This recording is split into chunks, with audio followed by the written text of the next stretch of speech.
Early on, we learned that people needed more than a list of topics and pre-planned circles.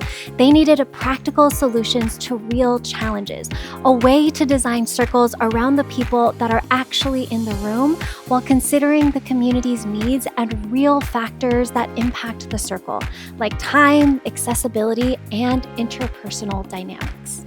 And that's why we created the CircleCraft Relationship Circles Design Guide. And now it's self-paced companion. Developed with over a decade of input, collaboration, and feedback from thousands of educators, public employees, nonprofit and community leaders, and workplace managers. CircleCraft provides structure and guidance while leaving room for flexibility and creativity.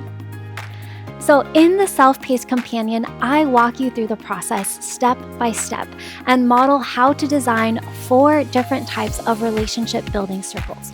So you'll see practical examples of how to create circles tailored to the communities that you serve. Circles that are intended to strengthen trust and connection and not intentionally cause harm. We couldn't have developed this process alone, and we don't want you to have to figure it out alone either. That's why we made the companion free. We know restorative justice training is not always accessible, and this is just one way that we hope to give back and help bring more restorative practices into the communities that you serve and impact every day.